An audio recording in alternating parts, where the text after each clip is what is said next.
More than 2 years ago, the 4G leadership chose me to lead the team.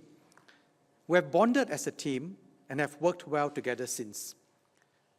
COVID-19 struck last year. The pandemic is still raging worldwide, and many expect this to be a prolonged crisis.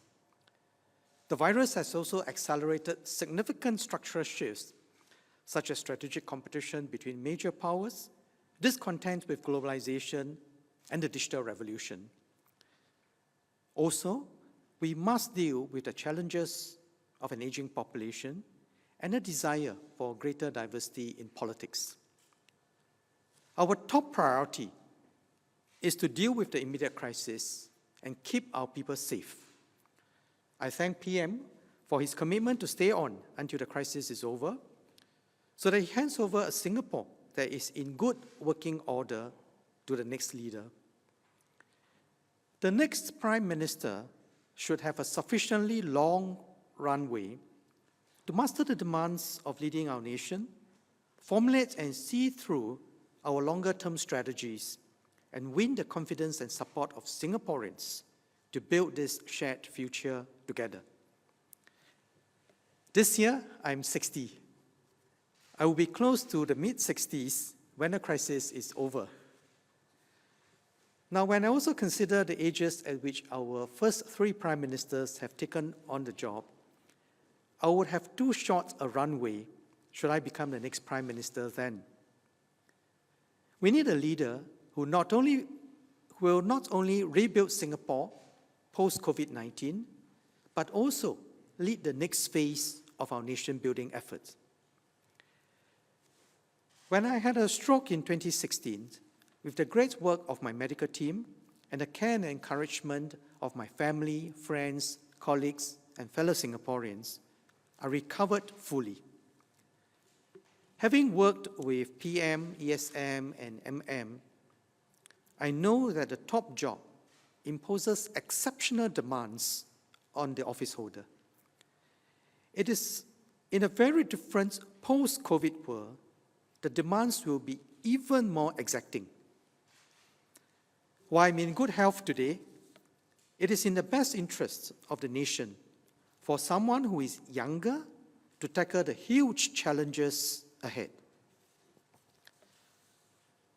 After careful deliberation and discussions with my family, I've decided to step aside as leader of the 4G team so that a younger leader who will have a longer runway can take over.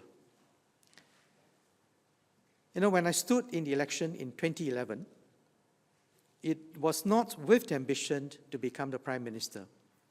In fact, I did not even ask what appointments I would get. I think PM very gracefully, appointed me as a minister, education minister straight away. But I did not ask what appointments I would get.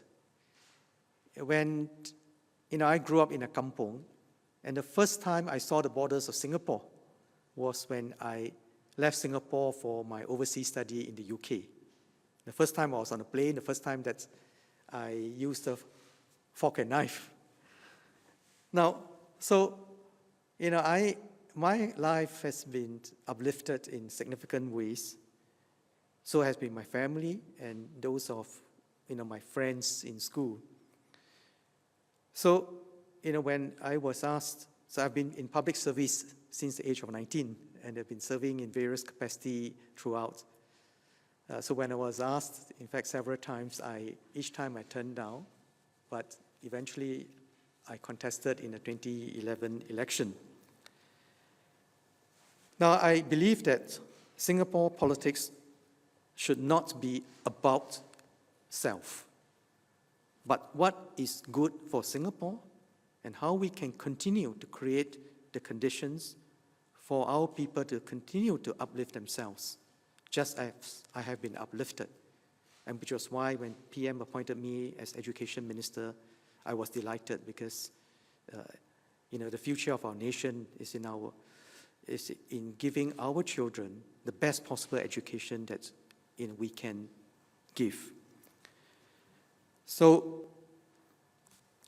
Singapore politics is not about self, but what is good for Singapore. And I've been constantly thinking of what is in the best interest of Singapore and Singaporeans, and whether it is in Singapore's best interest if the runway for the Prime Minister is too short.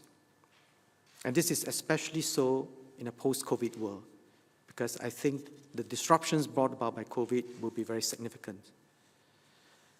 So I appreciate the support of Singaporeans, and have made the decision with the best interests of the nation and our people at heart. So together with PM and the senior ministers, I'll continue to mentor the younger ministers as the 4G develops and identify another leader from among them. I'll remain as Deputy Prime Minister and Coordinating Minister for Economic Policies, as well as Chairman, National Research Foundation.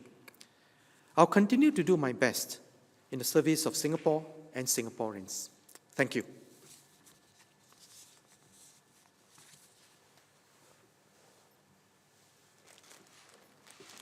Thanks, Swee Keat.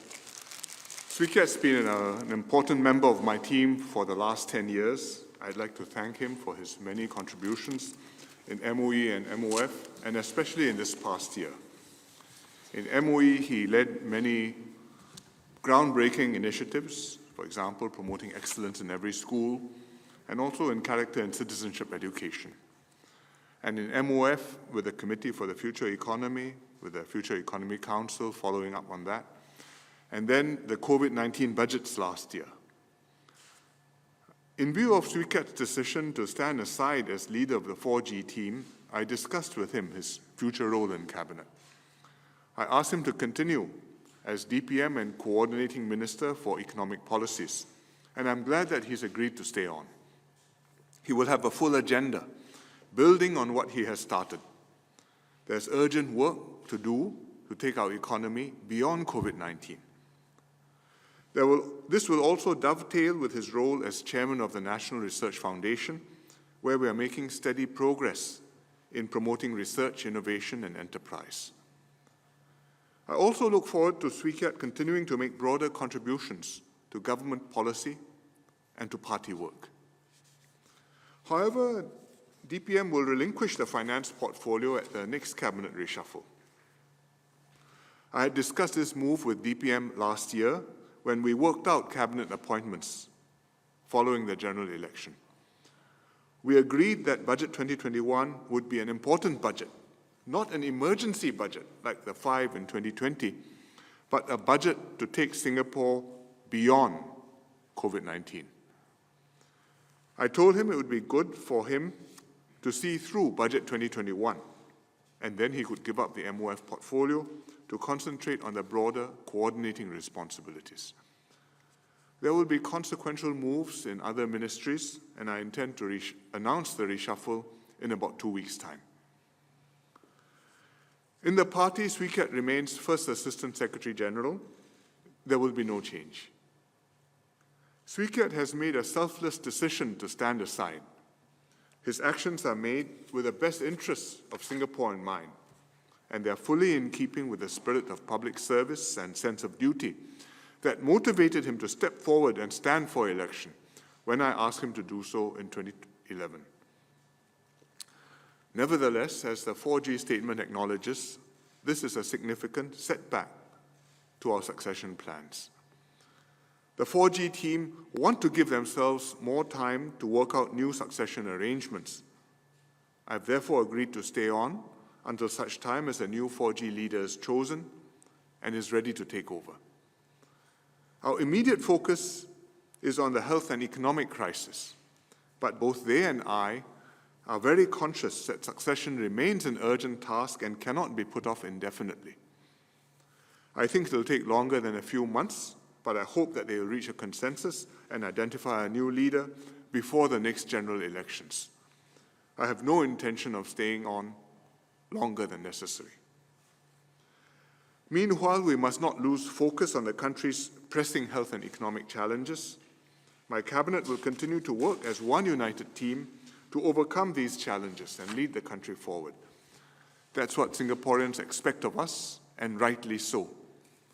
It's also the only way to maintain confidence in Singapore and keep our country succeeding year after year.